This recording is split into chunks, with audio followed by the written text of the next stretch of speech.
Hello students, कैसे हैं आप लोग? स्टूडेंट्स, हम लोगों ने पिछली बार अपने जो 10th क्लास का चैप्टर था आर एनवायरमेंट, उसमें हम लोगों ने फ्लो ऑफ एनर्जी का टॉपिक कंप्लीट कर लिया था। फ्लो ऑफ एनर्जी के बाद मैंने आपको एक टॉपिक स्टार्ट करवाया था, बायोलॉजिकल मैग्निफिकेशन। ठीक है, उसके बारे में मैंने आपको समझाया था, लिखाया कुछ भी नहीं था। तो I am going to write the heading again.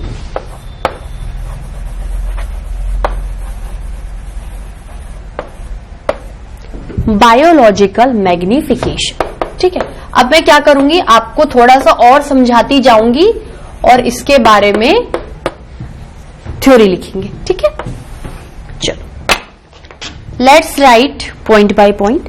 Biological magnification के बारे में मैंने आपको क्या बताया था कि progressive accumulation of chemicals at each and every trophic level of food chain. ठीक है, क्या लिखेंगे, इसको लिखते हैं। प्रोग्रेसिव मतलब दिन ब दिन नंबर क्या होता जाएगा, बढ़ता ही जाएगा। ठीक है,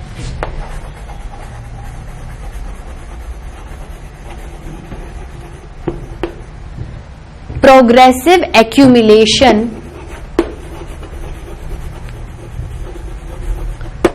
of chemicals at each and every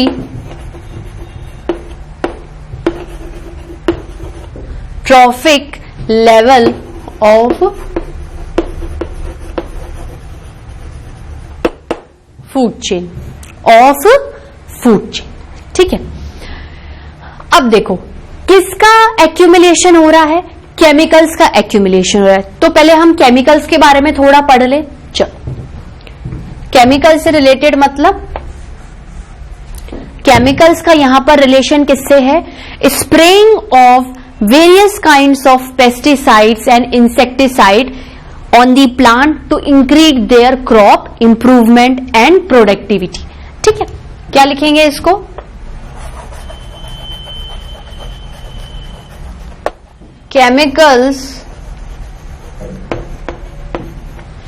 chemicals means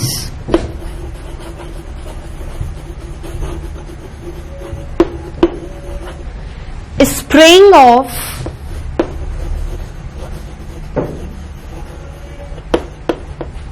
pesticides and insecticides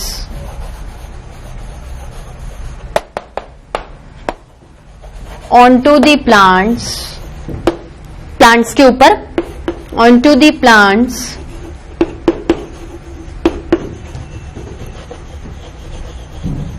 plant से आपको क्या मिलती हैं, क्रॉप्स मिलती हैं, और आप क्रॉप्स को क्या करते हो, एज अ फूड रिसोर्स खाते हो, उससे आपको एनर्जी मिलती है। तो ले दे के प्लांट्स क्या है, प्रोड्यूसर्स ही तो है, उन्हें कोई भी खा सकता है। तो onto the plant to improve their crop productivity। ठीक है, तो इम्प्रूव देयर प्रोडक्टिविटी मतलब प्रोडक्शन करना, अमाउंट को बढ़ाना, क्रॉप प्रोडक्टिविटी।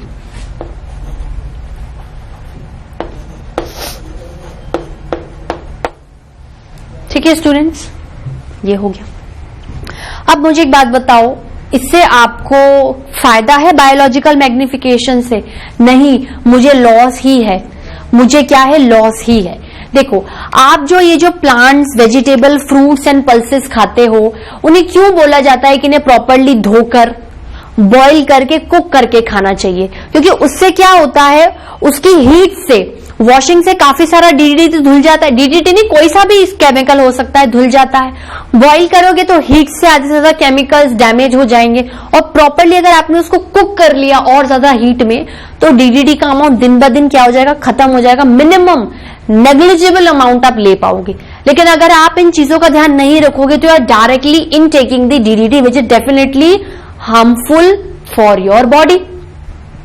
ठीक है, लेकिन देखो, हम ह्यूमन बीइंग्स तो चीजों को समझ के धोकर खा सकते हैं। मैंने कहा चिड़िया अर्थवर्म को खा रही है, चिड़िया को समझाना मुश्किल है कि तुम अर्थवर्म को मत खाओ। पहली बात तो वो समझेगी नहीं आपकी बात। ठीक है, bird is a living organism, उसके पास अपना दिमाग होता है, but still the bird is very much down in comparison to human beings in with respect to their brain, हमारे पास दिमाग है, हमें बात समझ में आती है कि नहीं ये अच्छा है ये बुरा है।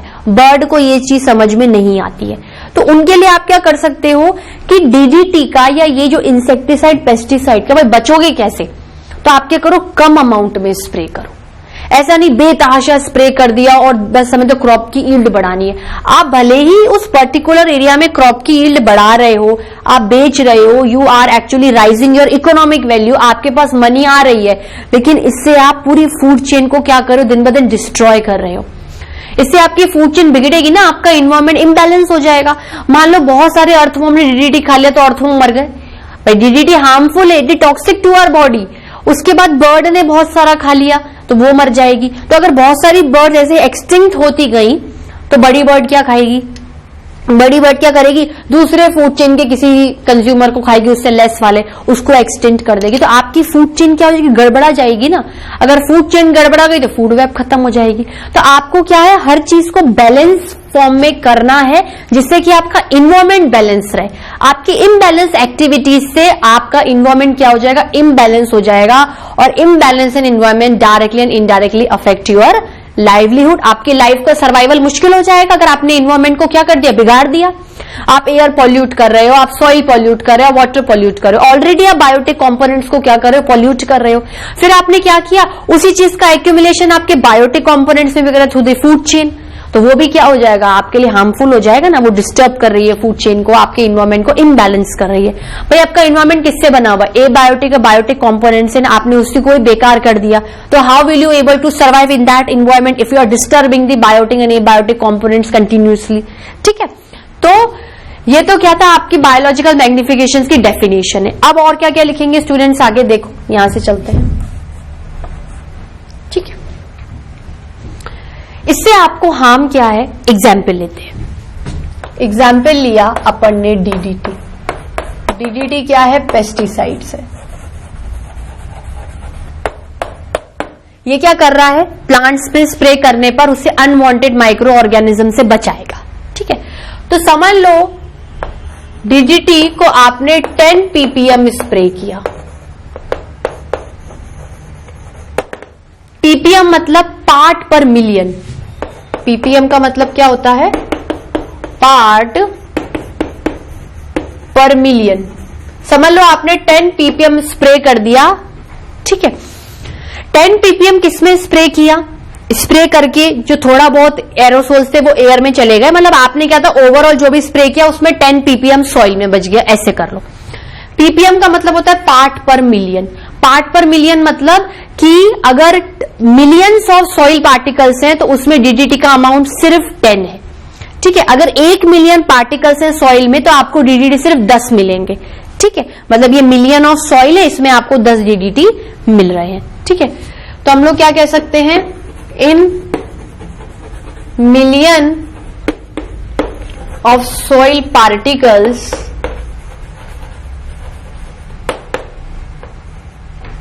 only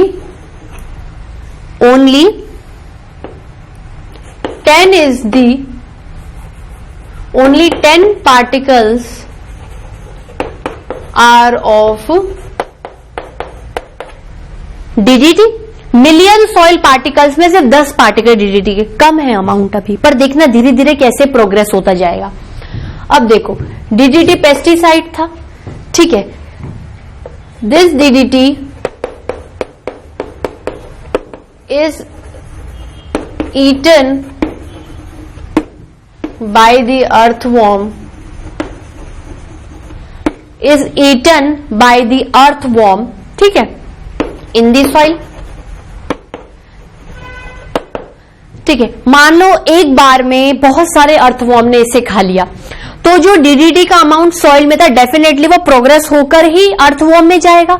समझ लो आपके पास अर्थवॉर्म में कॉन्सेंट्रेशन हो गया 85 ppm।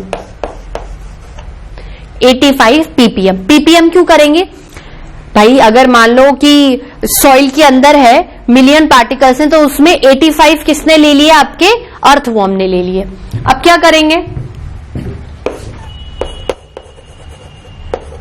दिस अर्थवॉर्म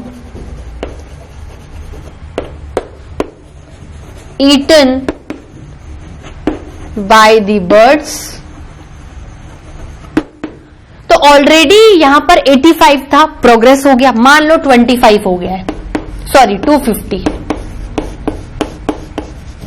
तो प्रोग्रेस हुआ ना, कैसे प्रोग्रेस हुआ, पहले 10 था, फिर 85 हो गया, फिर 250 हो गया। और समझ लो कोई बर्ड ऐसी है जिससे नॉन वेजिटेरियंस खाते हैं, या आप मतलब ये मान लो कि कोई कार्निवोर्स एनिमल खा रहा है, ऐसे तो ये भी आपके बर्ड क्या हैं भाई, बर्ड तो क्या होती हैं, वेजिटेरियंस होती हैं। बर्ड क्या करती हैं, फूड लेती हैं, प्लांट्स को खाती हैं, तो उनमें डीडीटी आ रहा है। अब मान लो इसी बर्ड को और किसी एनिमल ने खा लिया, और किसी एनिमल ने खा लिया, जैसे और बड़े किसी एनिमल ने खा लिया, हॉक ने खा लिया, हॉक को जैकॉल ने खा लिया, तो दिन ब दिन ये कॉन्सेंट्रेशन क्या होता गया, बढ़ता गया। ठीक है, तो क्या कह सकते हैं भाई, बर्ड को मान लो बिग बर्ड ने खाया और एक्यूमुलेशन हो गया फूड चेन में, बिग बर्ड को जैकॉल ने खा लिया, तो दिन ब दिन अमाउंट क्या होता गया, बढ़ता गया, दिन ब दिन अमाउंट क्या होता गया, बढ़ता गया। ठीक है, इसको नोट डाउन करिए स्टूडेंट्स। इसको नोट डाउन किया आप लोगों ने। चलिए, ये तो क्या था, आपका मैथमेटिकल एक्सप्रेशन था। अब अगर इसको थ्योरी वाइज कैसे लिखेंगे भाई, थ्योरी वाइज भी अपन ने क्या कर लिया, एक तरीके से लिख ही लिया है। अपन क्या करेंगे, देखो इसको ऐसे करेंगे। अब ये जो मैंने मैथमेटिकल लिखा था इसको लिखते हैं, hair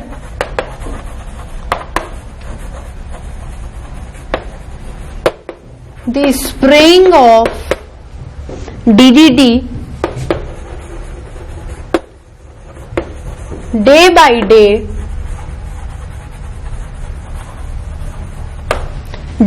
day accumulates in each and every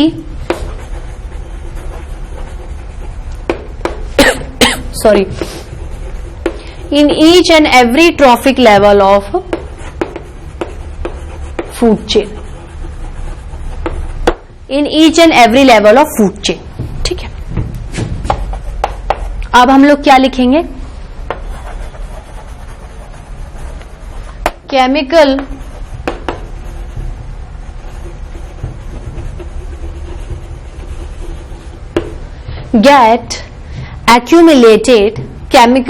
get accumulated with increasing amount,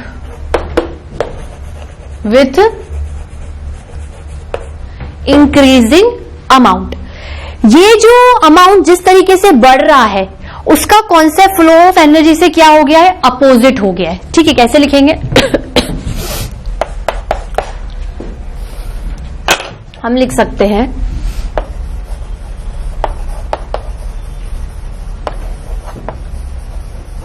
inflow of energy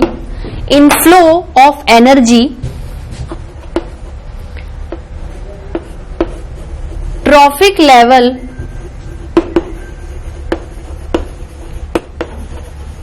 at the last, जो ट्रॉफिक लेवल सबसे लास्ट है उसे सबसे मिनिमम एनर्जी मिल रही है, जबकि फ्लो उसी तरीके से हो रहा है जिस तरीके से केमिकल का एक्यूमुलेशन हो रहा है। तो trophic level at the last point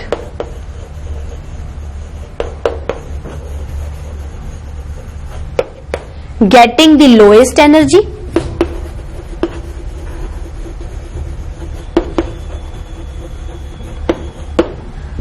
ठीक है, लेकिन इसी का ही कॉन्सेप्ट बायोलॉजिकल मैग्निफिकेशन में अपोजिट हो जाएगा।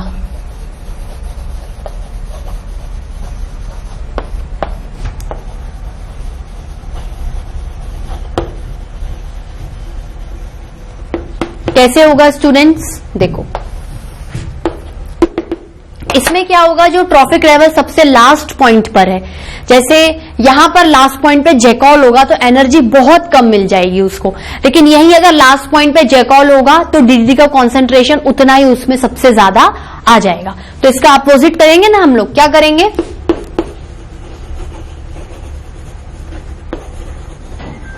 Trophic level at the last point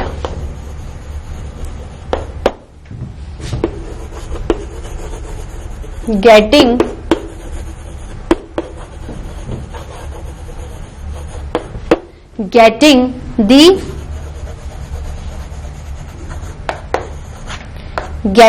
the highest amount of chemical accumulation and magnification. Magnification मतलब बढ़ गया ना, छोटे से होता होता मैग्नीफाई हो गया लास्ट में. केमिकल accumulation and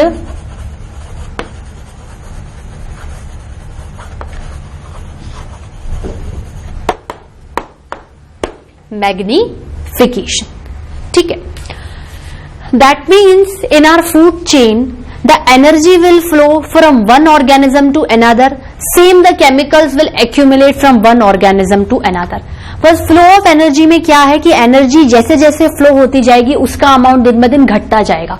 लेकिन बायोलॉजिकल मैग्निफिकेशन में दिन ब दिन जितना अमाउंट बढ़ता, जिस तरीके से केमिकल फ्लो होता जाएगा दिन ब दिन उसका अमाउंट क्या होता जाएगा, बढ़ता जाएगा. ठीक है. तो हम ये लिख सकते हैं, क्या लिख सकते हैं कि accumulation of these chemicals are actually dangerous to the trophic level. भाई अच्छे थोड़े ही DDT मेरे लिए, ये टॉक्सिक है मेरी बॉडी के लिए. मेरी बॉडी फंक्शन दिन ब दिन रिड्यूस हो जाएंगे, उनकी एक्टिविटी, उनकी फ्रीक्वेंसी, स्पीड क्या करेगा, DDT दिन ब दिन कम करता जाएगा, लाइफ प्रोसेसेस बिगड़ते जाएंगे. तो एक्चुअली डेंजरस टू द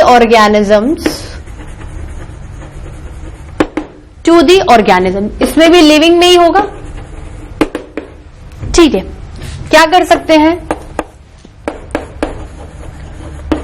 क्यों डिस्ट्रॉय कर सकते हैं भाई, केमिकल्स की कैपेबिलिटी क्या है, क्या क्या कैपेबिलिटी है देखते हैं. These chemicals has the ability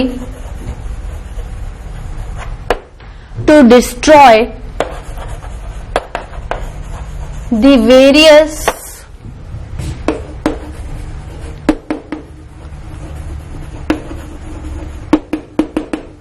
vital activities and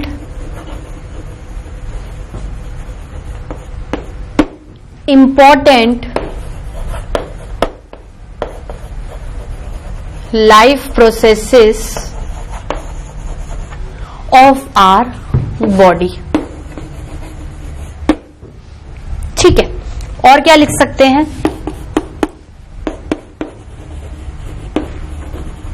these chemicals, देखो ये केमिकल दिन ब दिन हमारी बॉडी में एक्यूमुलेट होता जा रहा है और हमें मारता जा रहा है. इस चीज को कैसे बोलूंगी कि actually uses of these chemicals are slow poison. धीरे धीरे प्रोग्रेस होती जा रही है, धीरे धीरे एक्यूमुलेशन होता जा रहा है और बॉडी को खराब करता जा रहा है. ठीक है. तो दीज केमिकल्स आर एक्चुअली क्या है,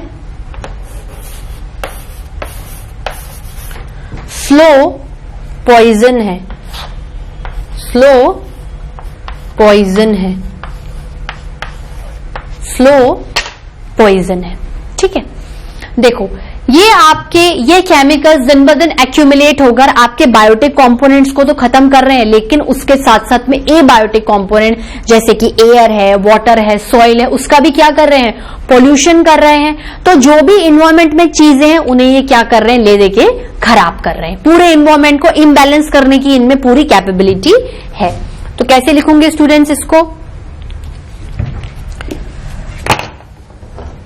देखो ऐसे लिख सकती हूं,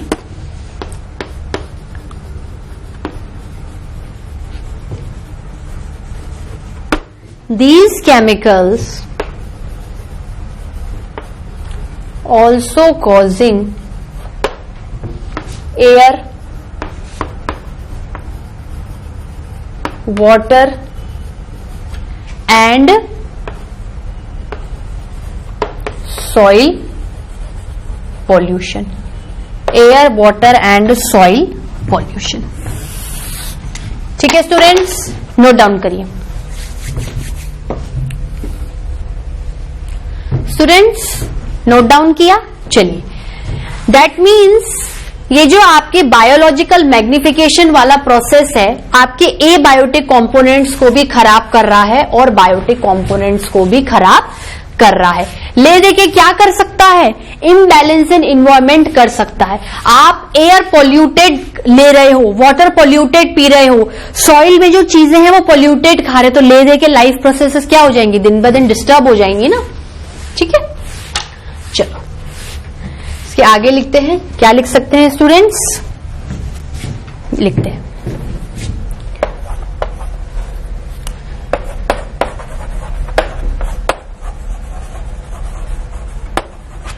this process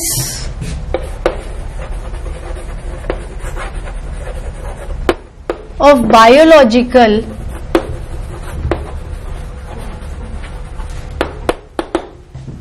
magnification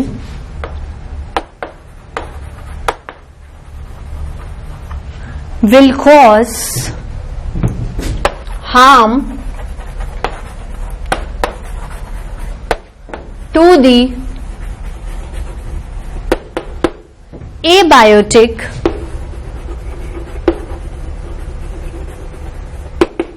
and biotic components of ecosystem inside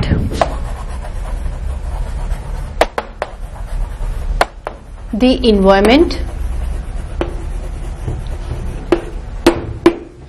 inside the environment।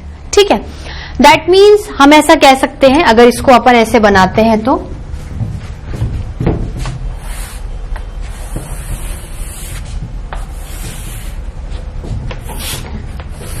ये दो ब्लॉक बनाएंगे थोड़ा सा अट्रैक्टिव दिखाने के लिए। इसमें क्या लिखेंगे हम लोग? ये हमारे एबायोटिक कंपोनेंट्स हैं। एबायोटिक कंपोनेंट्स में मेजरली कौन से आते हैं? Air, water and soil. Air, water and soil. और ये क्या है? आपके बायोटिक कंपोनेंट्स हैं।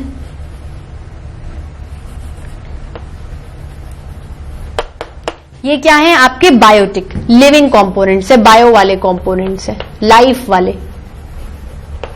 इसमें किस किस को इन्वॉल्व करोगे? Plants and animals. Plants and animals. ठीक है, अभी क्या कर रहे हैं? केमिकल्स। केमिकल्स इसका भी इम्बैलेंस कर रहे हैं, इसका भी इम्बैलेंस कर रहे हैं। इसको भी केमिकल दे रहे हैं, इसको भी केमिकल देके क्या कर रहे हैं? पोल्यूट कर रहे हैं। तो क्या कर रहे हैं? पोल्यूशन एंड कंटेमिनेशन, एक ही बात हुई। ठीक है, इधर क्या हो रहा है? इधर हो रहा है केमिकल एक्यूमुलेशन।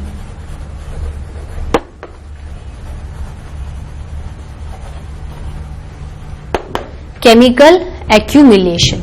ठीक है, उससे क्या हो गया है?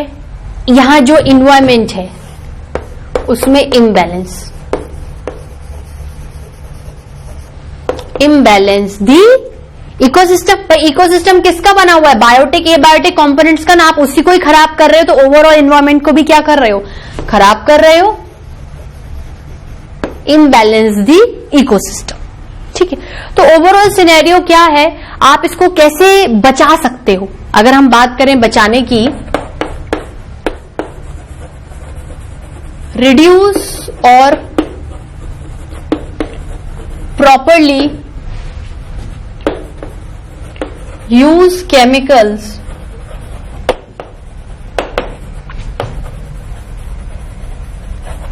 इन अ मैनेज्ड फॉर्म। तरीके से यूज करो। अगर आप उन्हें ज्यादा स्प्रे कर रहे हो तो प्रॉब्लम तो क्रिएट हो रही है, वो वेस्ट भी तो हो रहे हैं। ठीक है, do not use excessively. Do not use excessively. Excessively में क्या होगा, बायोटिक कंपोनेंट्स भी खराब हो रहे हैं और एबायोटिक कंपोनेंट्स भी खराब हो रहे हैं।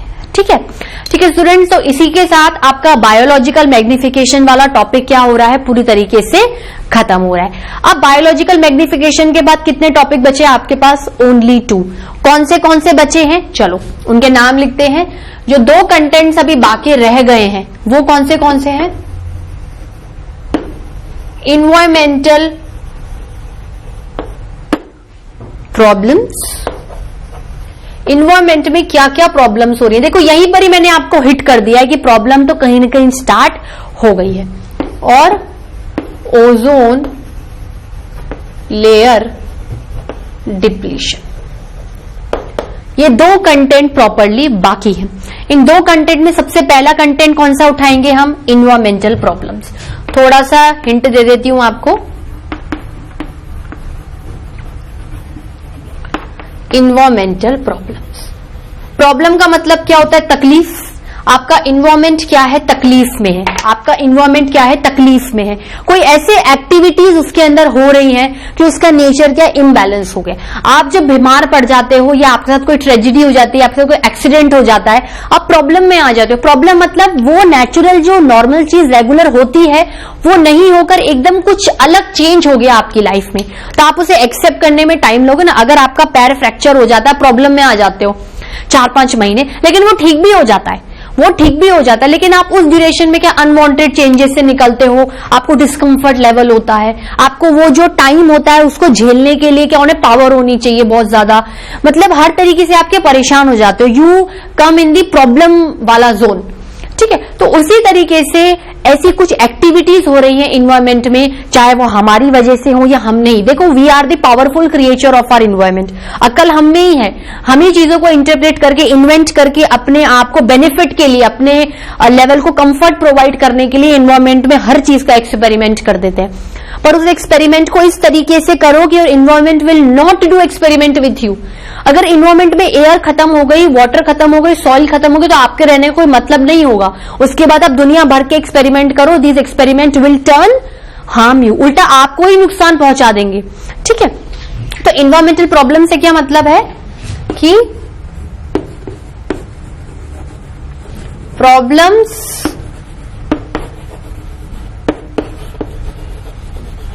in the form of imbalance are creating in our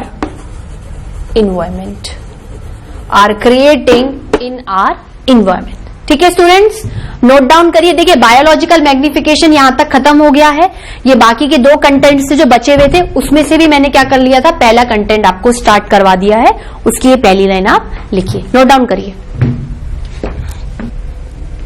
students, have you noted down? चलिए, मतलब अपने जो चैप्टर है वो लगभग क्या होने वाला है, खत्म होने वाला है, क्योंकि लास्ट के क्या है, 2 कंटेंट चल रहे हैं। कौन सा, environmental problem and ozone depletion.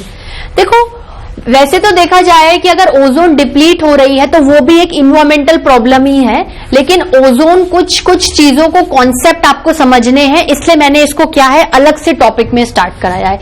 आपकी एनसीईआरटी बुकलेट में भी शायद ओजोन लेयर डिप्लीशन का अलग ही टॉपिक है। जब आप नेचुरल रिसोर्सेस पढ़ोगे, जब आप इन्वायरमेंट इकोलॉजी वाले टॉपिक्स पढ़ोगे, आपको बार बार ओजोन लेयर के बारे में क्या करना पड़ेगा, पढ़ना पड़ेगा। तो उससे क्या होगा, आपका रिवीजन भी हो रहा है और आपको दिन ब दिन जैसे जैसे हायर क्लासेस में जाते जाओगे, ओजोन के बारे में और भी बहुत ज्यादा नॉलेज बढ़ती जाएगी। ठीक है स्टूडेंट्स, तो हम लोगों ने अभी तक वी हैव कंप्लीट कितने कंटेंट करे, हम लोगों ने इंट्रो कर लिया है, पूरी तरीके से इन्वायरमेंट के बारे में पढ़ लिया है, इकोसिस्टम पढ़ लिया है, उसके टाइप्स की, नेचुरल होता है, आर्टिफिशियल होता है। उसके बाद हमने देखा है कि लिविंग ऑर्गेनिज्म आपस में किस तरीके से जुड़े हुए रहते हैं। उसके साथ हमने फूड चेन पढ़ लिया है। फूड चेन के अंदर हमने लेवल ऑफ कंज्यूमर्स पढ़े, प्रोड्यूसर्स, कंज्यूमर्स। उसमें कंज्यूमर्स का लेवल ज्यादा है क्योंकि कंज्यूमर अपने अपने तरीकों से फूड को कंज्यूम कर रहे हैं, तो उनकी बारे में थोड़ा क्लासिफिकेशन करके हम लोगों ने पढ़ लिया। फिर हम लोगों ने फूड चेन पढ़ा, फूड चेन में देन फूड वेब पढ़ा, फिर हम लोगों ने फ्लो ऑफ एनर्जी पढ़ा। फ्लो ऑफ एनर्जी को करने के बाद हमने प्रॉपरली बायोलॉजिकल मैग्निफिकेशन पढ़ लिया। बायोलॉजिकल मैग्निफिकेशन में केमिकल्स का फ्लो हो रहा है, फ्लो ऑफ एनर्जी में एनर्जी का फ्लो हो रहा है। दोनों यूनिडायरेक्शनल है, लेकिन फ्लो ऑफ एनर्जी हार्मफुल नहीं है जितना केमिकल का एक्यूमुलेशन हार्मफुल है। फ्लो ऑफ एनर्जी में दिन ब दिन लेवल बढ़ते जाएंगे, एनर्जी घटती जाएगी, लेकिन केमिकल्स में उल्टा है, जैसे जैसे लेवल्स बढ़ते जाएंगे केमिकल्स का एक्यूमुलेशन बढ़ता जाएगा। उसके बाद हम लोगों ने पढ़ा कि ये हमारे बायोटिक एबायोटिक कंपोनेंट्स को खराब कर रहे हैं, इम्बैलेंस कर रहे हैं, और ये जो खराब और इम्बैलेंस कर रहे हैं उसी के साथ ही लिंक करके मैंने आपको कंपोनेंट पढ़ा एनवायरमेंटल प्रॉब्लम। आज का लेक्चर मैं यहीं क्लोज करती हूँ स्टूडेंट्स। एनवायरमेंटल प्रॉब्लम्स के बारे में मैंने आपको जो भी एक डेफिनेशन करवाई थी, नेक्स्ट क्लास में उसी ही डेफिनेशंस को कंटिन्यू करेंगे और हम ये पढ़ेंगे, थोड़ा बहुत हम बायोडिग्रेडेबल नॉन बायोडिग्रेडेबल वेस्ट के बारे में पढ़ेंगे, देन फाइनली लास्ट टॉपिक पढ़ेंगे ओजोन लेयर डिप्लीशन। ठीक है स्टूडेंट्स, आज के लिए इतना ही। Thank you.